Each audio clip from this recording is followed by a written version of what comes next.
نحمده ونصلي ونسلم على رسوله الكريم السلام علیکم ورحمۃ اللہ وبرکاتہ۔ میں فقیر طارق محمود القاسمی۔ آج ایک ویڈیو ہے یہ جو میں بنا رہا ہوں، اور یہ انتہائی مؤدبانہ گزارش ہے آپ سب لوگوں سے کہ ذرا توجہ سے سنیں، گھبرانے کی ضرورت نہیں۔ خاص طور پر انجینئر محمد علی مرزا اور اس کے حواری جو ہیں نا، اس کے جو چیلے چانٹے ہیں، ان کو بھی گھبرانے کی ضرورت نہیں۔ بات یہ ہے کہ عقل سے کام لیا جائے اور اللہ کا ڈر اور اس کا خوف دل میں ہو، اور انسان کی تربیت سچ بولنے کے اصولوں پر کی گئی ہو تو وہ ایک اچھا انسان بنتا ہے۔ تعلیم کسی قدر بھی زیادہ ہو، وہ ارب پتی ہو، اس نے انجینئرنگ کی ہو، اس نے ڈاکٹری کی ہو، وہ سائیکالوجی میں ہو، لیکن اگر اس کے پاس کردار نہیں ہے تو وہ ککھ بھی نہیں ہے۔ یہ ویڈیو آپ سنیں، پھر میں آپ کی خدمت میں گزارش کرتا ہوں۔ جس امام مہدی نے قرب قیامت میں تھوڑے سے عرصے کے لیے آنا تھا، اس کا ذکر تو موجود ہے ابو داؤد کے اندر، مسند احمد کے اندر، مشکات کے اندر، کہ قیامت اس وقت تک قائم نہیں ہوگی جب تک کہ میری بیٹی فاطمہ کی اولاد میں سے میرے ہی نام پر محمد بن عبداللہ المہدی ایک شخص نہ پیدا ہو جائے جو پوری دنیا کو انصاف سے بھر دے گا۔ جس نے اینڈ میں تھوڑے عرصے کے لیے آنا ہے، اس کے بارے میں حدیثیں ہیں، اور جن اماموں نے ریٹائر ہی نہیں ہونا ان کے بارے میں تو ہزاروں حدیثیں ہونی چاہیے تھی۔ جاؤ کوئی لے کے آؤ، کوئی وہ تمہارے بنائے ہوئے امام ہے اور ان کا بھی کوئی قصور نہیں ہے، ذہن میں رکھیے گا۔ انہوں نے کبھی کلیم نہیں کیا۔ شاہ ولی اللہ دہلوی نے حجت اللہ البالغہ میں تقلید کو اس امت کی تباہی کی سب سے بڑی وجہ بتایا، لیکن حنفیوں کو سلیکٹو اسٹڈی کروائی جاتی ہے۔ انہوں نے یہاں تک لکھا ہے کہ اماموں کی تقلید میں امت میں گمراہی کا دروازہ کھولا ہے اندھی تقلید نے۔ انہوں نے یہاں تک حجت اللہ البالغہ میں لکھا ہے کہ اماموں نے تو خود فرمایا تھا کہ اگر ہمارے قول کی دلیل معلوم نہ ہو تو آپ نے اس پہ عمل نہیں کرنا۔ امام حنیفہ کا قول، شافعی کا، مالک کا، احمد بن حنبل کا، امام مالک کا وہ قول نقل کیا ہے کہ رسول اللہ کے علاوہ کوئی ایسا شخص نہیں کہ جس کی ہر بات مقبول ہو اور کوئی بات مردود نہ ہو، اور رسول اللہ کے علاوہ کوئی اور ایسا شخص نہیں صلی اللہ علیہ وآلہ وسلم کہ جس سے اختلاف نہ ہو سکے سوائے نبی علیہ السلام کے، جن کی قبر مدینے میں۔ یہ شاہ ولی اللہ نے نقل کیا ہے اس کے اندر، اور یہ اپنے آپ کو کہتے ہیں شاہ ولی اللہ حنفی دے۔ شاہ ولی اللہ تو منجی ٹھوک کے گئے نے، سارے منجی ٹھوک گئے، لیکن وہ کتابیں لکھے رہ گیا۔ انجینئر صاحب اس لیے بدنام ہوئے کہ لا کے آپ کے سامنے رکھ دیے انہوں نے۔ جی، اب سوچ لیں آپ جی کہ امام مہدی علیہ السلام کا ذکر موجود ہے، اور جو ہمارے امام ہیں، امام اعظم ابو حنیفہ ہیں، امام شافعی ہیں، امام احمد بن حنبل ہیں، امام مالک ہیں، امام اشعری ہیں، امام ماتریدی ہیں، اور جو لوگ ہیں باقی جو گزرے ہیں اس میں امام محمد، امام یوسف، باقی سب لوگ، تو ان کا تو ذکر نہیں ہے کسی جگہ پر بھی۔ تو انجینئر محمد علی مرزا سے جی میں ایک سوال پوچھتا ہوں، امام بخاری کا ذکر ہے، امام مسلم کا ذکر ہے قرآن میں؟ اس نے ایک دفعہ اور بات بھی کی تھی کہ داتا صاحب کی جو ہے نا، تو بتاؤ کہ اس کا نام قرآن میں ہے کہ یہ اللہ کا ولی ہے، تو اپنے باپ کا نام اور اپنی ماں کا نام بتا کہ قرآن میں ہے کہ وہ مسلمان ہے۔ امام ابو داؤد صحیح ستہ کے لکھنے والے، اور اس سے پہلے خطیب صاحب علیہ رحمت، امام حاکم، اور کئی لوگ گزر گئے، امام ذہبی، کتنے لوگ گزر گئے، ان کے نام ہیں؟ نہیں ہے، کہیں پہ بھی نہیں لکھا نبی علیہ السلام کی حدیث مبارک میں کہ جو امام بخاری ہے وہ کتاب لکھیں گے اور امام بخاری امام ہوں گے، امام مسلم بھی یہ کریں گے اور وہ امام ہوں گے۔ نہیں، بالکل کہیں پہ بھی نہیں لکھا۔ امام بخاری کا تعلق بخارا سے ہے۔ اچھا، پھر دوسری بات، اب کے وقت میں آ جائے، انجینئر کا نام کہیں لکھا ہے کہ انجینئر آ کے اتنا بڑا فساد ڈالے گا؟ حالانکہ تمام دجالوں کے نام لکھے ہیں، مسلم کذاب کا لکھا ہوا ہے، ٹھیک ہے جی، اور وہ اسود عنسی کا لکھا ہوا ہے، جبلہ بن الاحم کا لکھا ہوا ہے، اور اس کے علاوہ وہ حسن بن صباح جو ہے نا وہ بھی تاریخ میں ذکر ہے، لیکن انجینئر کا کسی حدیث کی کتاب میں قرآن میں نام ملتا ہے کہ ایک دجال کی صورت میں آئے گا اور یہ بڑے بڑے دعوے کرے گا جی، اور بڑا ہی دین کو رگڑا لگا دے گا، تو اس کے لیے جو یہ حکم ہے کہیں پہ لکھا ہے؟ نہیں۔ اس طریقے سے اس کا زبیر علی زئی جو ہے، اس کا نام لکھا ہے کہیں پہ؟ حدیث میں قرآن میں آیا ہے؟ نہیں آیا۔ البانی کا نام آیا ہے؟ نہیں آیا۔ محمد بن عبد الوہاب نجدی آیا اس کا نام؟ نہیں آیا۔ تو پھر یہ تو کوئی اصول نہیں ہے، یہ تو کوئی اصول نہیں ہے، کسی کا بھی نام نہیں آیا، کسی کا بھی نام نہیں آیا۔ پھر دوسری بات یہ کی کہ جی وہ شاہ ولی اللہ نے جو ہے تو جو ان کی ایک کتاب ہے اس کے اندر انہوں نے ذکر کیا ہے حجت اللہ البالغہ میں کہ اندھی تقلید جو ہے تو یہ بڑی تباہی کی چیز ہے اور یہ اس طرح نہیں ہونا چاہیے، اور انہوں نے لکھا کہ اس تقلید نے بہت برباد کیا ہمیں، اور شاہ ولی اللہ کے بارے میں کہتے ہیں کہ یہ حنفی تھا اور یہ تو ان کی منجی ٹھوک گیا ہے۔ حنفیوں کی منجی کوئی نہیں ٹھوک سکتا، اہل سنت والجماعت کی منجی کوئی نہیں ٹھوک سکتا۔ اب بات سن لیجیے آپ، شاہ ولی اللہ 1703 میں سعودی عرب گیا تھا اور وہاں پر وہ اسی کے پاس گیا تھا جو یہ لوگ ادھر موجود تھے، اور وہاں سے وہابیت سیکھ کے آیا تھا۔ اسی شاہ ولی اللہ دہلوی کے وہ پوتا ہے غالباً کے شاہ محمد اسماعیل، اس نے کیا کہا نبی علیہ السلام کے بارے میں اس کتاب میں، جس کو دیوبندی اور یہ دونوں مانتے ہیں اہل حدیث، کہ نبی علیہ السلام کا نماز میں تصور آنا ہے گدھے کے تصور سے بھی بدتر ہے، نعوذ باللہ من ذالک۔ آپ مجھے سوچ کر بتائیں گے کہ بات کرنے کی ہے، یہ شاہ ولی اللہ دہلوی کا یہ پوتا شاہ محمد اسماعیل کہہ رہا ہے۔ یہ جو اقتباد اور گرد اور یہ جو سکھوں کے ساتھ ان کی لڑائی یہ کس لیے تھی؟ اللہ تعالیٰ نے تو کہا تم میری مدد کرو میں تمہاری مدد کروں گا۔ اللہ نے ان کی مدد کیوں نہیں کی؟ اس لیے کہ یہ وہابی اسٹیٹ کے لیے یہ جنگ تھی، یہ جنگ دین اسلام کے لیے نہیں تھی۔ یہ وہاں سے پورا پلان لے کے آئے تھے لیکن اللہ نے برباد کر دیا۔ میں بھی آگے چل کر آپ کو انشاءاللہ سب بتاتا ہوں۔ اب بات رہ گئی شاہ ولی اللہ دہلوی کی، جو یہ بات کر رہا ہے کہ جی انہوں نے کہا اندھی تقلید، تو خود انجینئر مرزا شاہ ولی اللہ دہلوی کی تقلید کر رہا ہے اندھی تقلید کے اوپر۔ خود شاہ ولی اللہ دہلوی جب ادھر گئے، کدھر گئے جی؟ سعودی عرب۔ اس وقت سعودی عرب نہیں تھا، اس وقت حجاز کہا جاتا تھا اس کو۔ جب وہاں گئے اور وہاں سے یہ تعلیم لے کر آئے کہ وہاں سے آنے کے بعد قبر پرستی کدھر ہوتی ہے؟ آپ نے کبھی باجماعت لوگ کسی قبر کے کسی زیارت پہ کھڑے دیکھے کہ اللہ اکبر کہہ کے سجدہ کر رہے ہو کہ منہ میرا اس قبر کی طرف اور اللہ اکبر اور نیت کرتا ہوں واسطے میں نماز کے اس قبر والے کے؟ نعوذ باللہ، آج تک کسی نے نیت کی ہے؟ اگر یہ نیت کر کے کوئی قبر کے سامنے کھڑا ہو اسے قبر پرستی کہتے ہیں، ورنہ قبر پر جا کر دعا مانگنا یہ قبر پرستی نہیں ہے۔ نبی علیہ السلام نے فرمایا جو حج کرے اور میرے روزے پر نہ آئے، میرے زیارت پر نہ آئے، میری قبر شریف پر نہ آئے، اس نے قد جفانی، اس نے مجھ سے بے وفائی کی۔ تو نبی علیہ السلام قبر پرستی کی دعوت کیا دیتے ہیں۔ پھر نبی علیہ السلام نے فرمایا کہ میں تمہیں منع کیا کرتا تھا زیارت قبور سے، اب جایا کرو۔ قبر پرستی کی تلقین ہے۔ دیکھیں اس طرح نہیں ہے، قبر پرستی کچھ اور چیز ہوتی ہے، یہ قبر پرستی نہیں ہے، یہ زیارت قبور کہا جاتا ہے اس کو۔ اولیاء کرام کی زیارت پہ جا کے دعا کی جاتی ہے، نبی علیہ السلام کی زیارت پہ جا کے دعا کی جاتی ہے، ان سے تبرک حاصل کیا جاتا ہے۔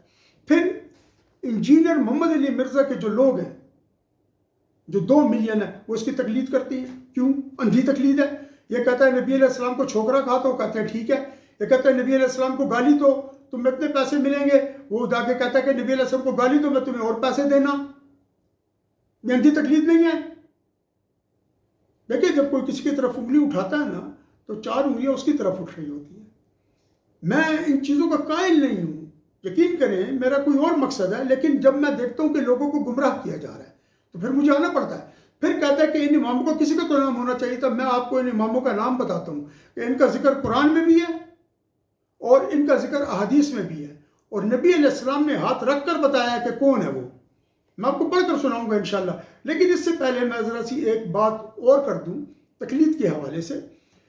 دیکھیں جی، آپ کے پاکستان کے اندر جو ٹوٹل جو ایجوکیشن ہے نا، جو لٹریسی ریٹ ہے وہ کتنا ہے؟ وہ آپ کا 30% بھی جینون نہیں بنتا۔ ٹھیک ہے، ادھر تو جو آدمی اپنا نام ٹوٹا پھوٹا بھی لکھ لے نا، یعنی جس طرح ٹوٹی ہوئی اینٹوں سے کوئی دیوار بناتا ہے تو وہ دیوار کا کدھر کب نکلا ہوتا ہے، کسی کا ادھر کب نکلا ہوتا ہے، اس طریقے سے وہ آدمی اپنا نام لکھتا ہے۔ اگر کسی کا نام مظہر ہے نا تو وہ مظہر نام لکھتے لکھتے میم کے اندر علیحدہ کب نظر آئے گا، زوا کے اندر علیحدہ کب نظر آئے گا، ہا کے اندر علیحدہ کب نظر آئے گا، را اس نے جلیبی کی طرح کر دی ہوگی۔ پھر پڑھنے والے کو سمجھ نہیں آئے گی کہ نام کیا لکھا ہے، پھر اسی کو بلایا جائے گا کہ یار یہ آپ نے کیا لکھا ہے۔ وہ بھی تھوڑی دیر تک غور کرتا ہے کہ میں نے کیا لکھا ہے، پھر اس کو اچانک خیال آئے کہ فلاں آدمی نے یہ کاغذ دیا تھا کہ اپنا نام لکھو۔ پھر وہ بتاتا ہے یہ آپ کا لٹریسی ریٹ ہے. تو کس سے جا کے پوچھیں گے؟ آپ جس سے جا کے پوچھو گے اور جس سے پڑھو گے آپ اس کی تقلید کر رہے ہو. آخر اس کو کسی نے تو بتایا ہوگا نماز کیسے پڑھنی. اب تقلید قرآن سے سنیں. اعوذ باللہ من الشیطان الرجیم اہدنا الصراط المستقیم. اللہ نے سیدھا راستہ دکھا. صراط الذین انعمت علیہم، ان لوگوں کا راستہ جس پر آپ نے انعام کیا. غیر المغضوب علیہم ولا الضالین، نہ ان لوگوں کا راستہ جس پر آپ کا غضب ہوا اور جو گمراہ ہوئے. ان سے معافی، ان سے ایک طرف ہونے کی دعا ہے. اور صراط الذین انعمت علیہم، جن پر آپ کا انعام ہوا، ان لوگوں کا راستہ. ان لوگوں کا راستہ کیا ہے؟ وہ نبی علیہ السلام آ کر بتا گئے. اس کے بعد نبی علیہ السلام فرمایا علیکم بسنتی و سنت خلفاء الراشدین المہدیین. نبی علیہ السلام خود بتا رہے ہیں کہ تقلید کرو. اور انہوں نے صحابہ کو نہیں دیکھا. ہماری اندھی تقلید ہے. ہم جو بخاری، مسلم، ترمذی، نسائی، ابن ماجہ، موطا امام مالک، موطا امام محمد، اور جو ہے تو کیا کہتے ہیں اس کو، وہ امام اعظم علیہ رحمت کی جو کتاب ہے مسند امام اعظم، اس طرح مسند احمد، ہم یہ جو پڑھتے ہیں ہماری اندھی تک. ہم نے تو امام اعظم کو نہیں دیکھا. ہم نے تو امام بخاری کو بھی نہیں دیکھا. انہوں نے ایک چیز ہمیں کیا پتا ہے انہوں نے کس سے پوچھ کے لکھی ہے. یہ اندھی تقلید ہے. اس کو عقیدہ کہتے ہیں. اس کو فیتھ کہتے ہیں. Faith always be blind, because faith always be obeyed through eyes of heart, not these eyes. آپ ان آنکھوں کے ساتھ نہیں کر سکتے. یہ جگہ آپ کو کہتے ہیں. نبی پاک صلی اللہ علیہ وسلم کے پاس ایک صحابی صلی اللہ علیہ وسلم برائی کیا اور نیکی کیا. آپ نے فرمایا جب تو کوئی نیک کام کرے اور تو تیرے دل میں سکون ہوگا، اور جب تو برائی کا کام کرے اور وہ ہا کا فی صدرک، وہ تیرے دل کے، تیرے سینے میں ایک اضطراب پیدا کر دے، وہ گناہ ہے. ہمارے سینوں میں تو اضطراب پیدا نہیں ہوتا. یہ قادیانی ہے، یہ اسلام کو نقصان پہنچانے آیا ہے، اس لیے اس کے دل میں یہ چیزیں موجود ہیں. اب ایک یہ ہو گیا. دوسری بات اللہ تعالیٰ نے ارشاد فرمایا سورۃ اللقمان 21واں پارہ ہے، وَاتَّبِعْ سَبِيلَ مَنْ أَنَابَ إِلَيَّ، اس شخص کا اتباع کر جو میری طرف رجوع آیا ہے. تقلید کی بات ہو رہی ہے. تقلید کی بات ہو رہی ہے. پھر سورہ توبہ میں پڑھیں، علم کے بارے میں کہا کہ علم سیکھ کر آؤ، اور آ کر اپنے جس محلے سے گئے ہو، جس گاؤں سے گئے ہو، جس بستی سے گئے ہو، ان کو آ کر علم سکھاؤ. ایسے تو نہیں ہے نا. اچھا اب آئیں جی، اب آپ کو میں سنا دیتا ہوں وہ احادیث کہ جو حضرت امام اعظم ابو حنیفہ رحمۃ اللہ تعالیٰ علیہ اور ان کے علاوہ اور لوگوں کے بارے میں آئی ہیں کہ وہ کس طریقے سے دین کو حاصل کریں گے. یہ سورۃ الجمعہ کی آیت نمبر 3 میں بھی آئی ہے. ٹھیک ہے. اور وہ کس طریقے سے آئی ہے میں 2 نمبر آیت بھی آپ کو سنا دیتا ہوں. اعوذ باللہ من الشیطان الرجیم والذی بعث فی الامیین رسولا منہم یتلو علیہم آیاتہ ویزکیہم ویعلمہم الکتاب والحکمہ وان کانوا من قبل لفی ضلال مبین. یہ آیت نمبر 2. آیت نمبر 3 سنیں. چلیں میں آپ کو بعد میں سناتا ہوں، پہلے میں اس کا ترجمہ کر دیتا ہوں.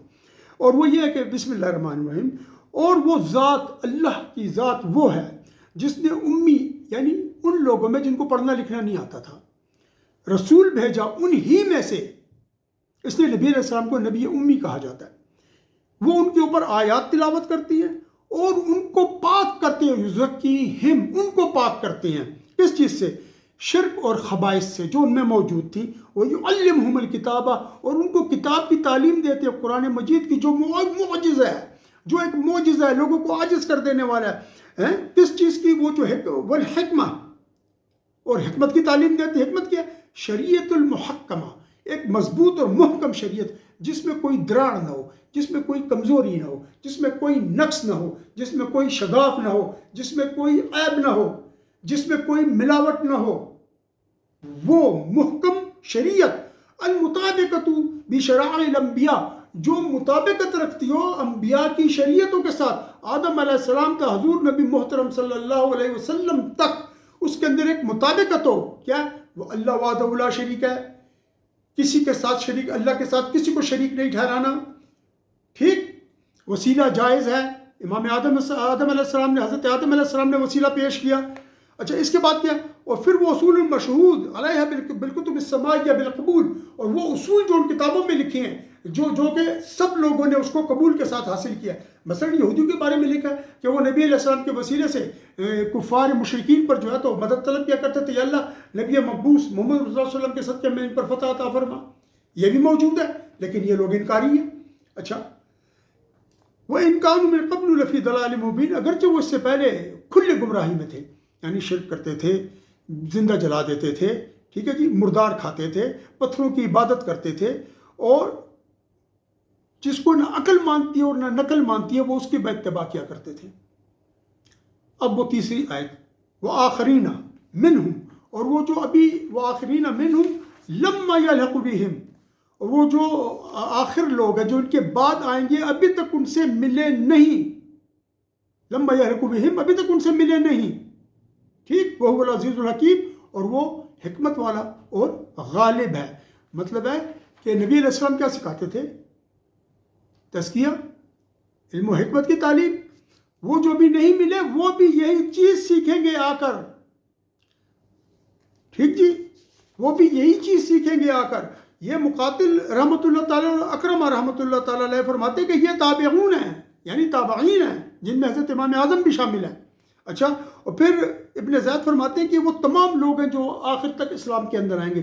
اس میں پھر جتنے علماء ہوں اہل سنت والجماعت کے عقیدے پر, نبی پاک صلی اللہ علیہ وسلم کے عقیدے پر, کسی اور عقیدے پر نہیں, نہ قادیانی ہو, نہ مرزائی ہو, نہ جو ہے تو مرجیہ ہو, نہ جو ہے تو خوارج میں سے ہو, نہ شیعہ ہو, نہ رافضی ہو, نہ جو ہے معتزلہ ہو, نہ قدریہ ہو, نہ مجوس امت ہو, کوئی بھی نہ ہو اس طرح کا. خالص اہل سنت والجماعت جو نبی علیہ السلام کے چار یار کی, ٹھیک, خلفائے راشدین کی, ان کی سنت کو فالو کرتا ہو. اچھا, فرماتے ہیں حضرت ابو ہریرہ رضی اللہ تعالیٰ عنہ کہ ہم نبی پاک صلی اللہ علیہ وسلم کے پاس بیٹھے ہوئے تھے کہ کیا دیکھتے ہیں کہ نبی پاک صلی اللہ علیہ وسلم کے قرآن مجید کی یہ آیت نازل ہوئی سورہ جمعہ کی, وَآخَرِينَ مِنْهُمْ لَمَّا يَلْحَقُ بِهِمْ, اور وہ آخرین, وہ آخر لوگ جو ابھی تک ان کے ساتھ آ کر نہیں ملے. تو ایک شخص نے پوچھا کہ رسول اللہ علیہ وسلم یہ کون لوگ ہیں جو ابھی تک نہیں آئے اور اب آ کر ملیں گے؟ تو رسول اللہ صلی اللہ علیہ وسلم نے جواب نہیں عطا فرمایا, انہیں خاموشی رہے. پھر رسول اللہ صلی اللہ علیہ وسلم نے, کہتی ہیں وہ حضرت ابو ہریرہ صاحب, کہ نبی پاک صلی اللہ علیہ وسلم سے 2 یا 3 مرتبہ سوال کیا گیا. تو پھر نبی پاک صلی اللہ علیہ وسلم نے, اور پھر حضرت ابو ہریرہ صاحب فرماتے ہیں کہ ہم میں سلمان فارسی رضی اللہ تعالیٰ عنہ بھی تشریف فرما تھے. تو نبی پاک صلی اللہ علیہ وسلم نے اپنا دست مبارک حضرت سلمان فارسی رضی اللہ تعالیٰ عنہ کے کندھے پر رکھا اور فرمایا, ثم قال, پھر فرمایا نبی پاک صلی اللہ علیہ وسلم, لو کان الایمان عند الثریا لنالہ رجال من ہؤلاء, اور دوسری اس میں آتا ہے کہ لو کان الدین عند الثریا,